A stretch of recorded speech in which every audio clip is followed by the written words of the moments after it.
Fellow Toastmasters,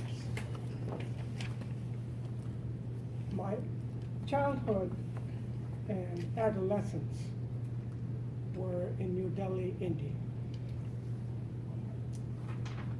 We were from a middle-class family, and my father was in government service, a civil servant. And we led a pretty conventional life.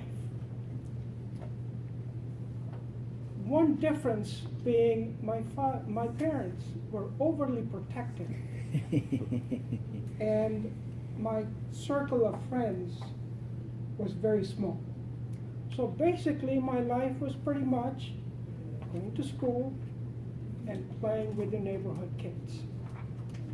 But it was a pleasant life. My parents were not particularly encouraging of me in schooling, but more importantly, my father was always going to classes, different classes. And he was always reading at home. And we subscribed to Time magazine and National Geographic.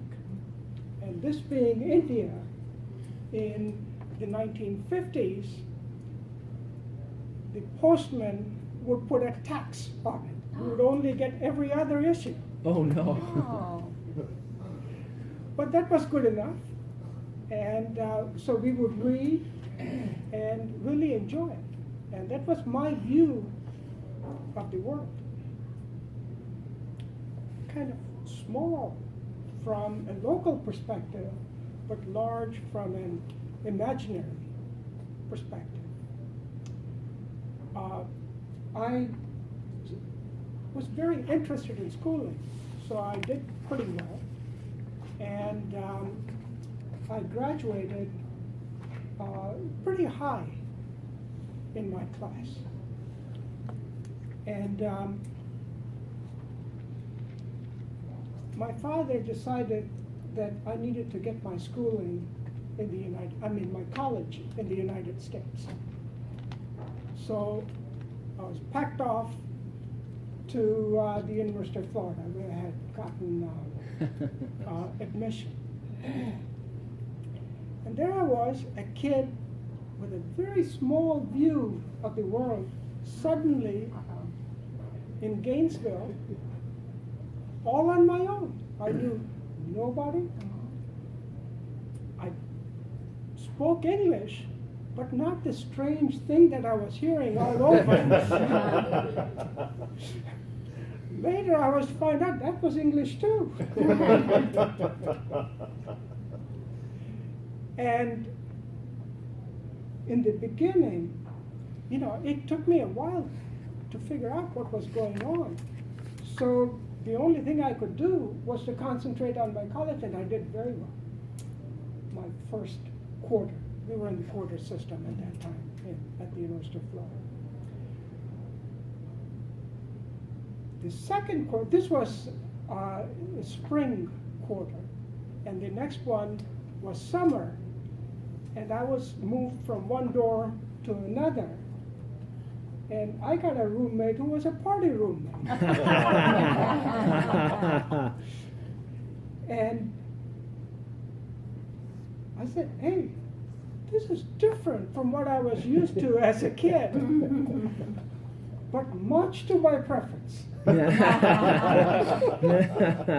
So I was partying all night, all day, and schooling became secondary.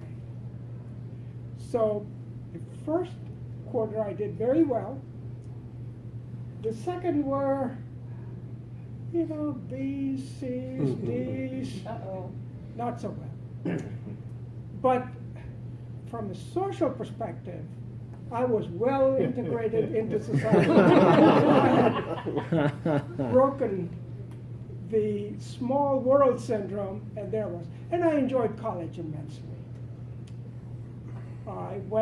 I did not hurry through things. It took me 10 years But at the end of 10 years, I had my bachelor's and master's. in Oh electrical my, engineering. okay.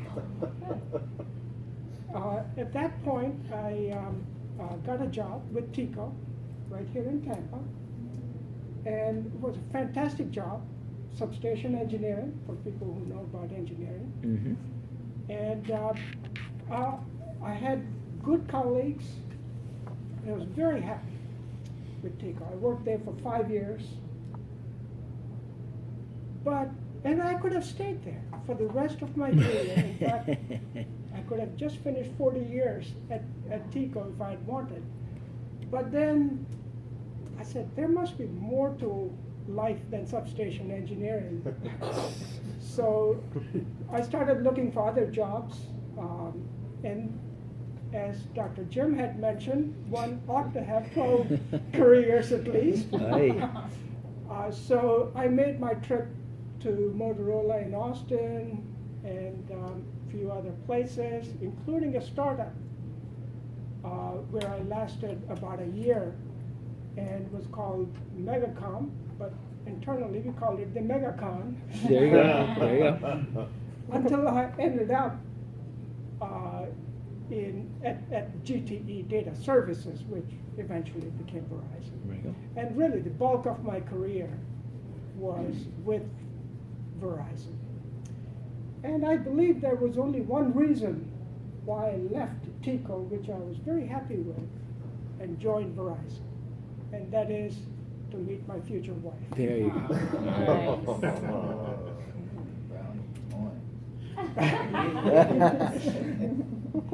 And in fact, my career at Verizon lasted a long time. I enjoyed it. It's finished. And now I'm on to my next phase, There you go. which is retirement. Yes. And I'm enjoying it immensely. Yes. Thank you very much.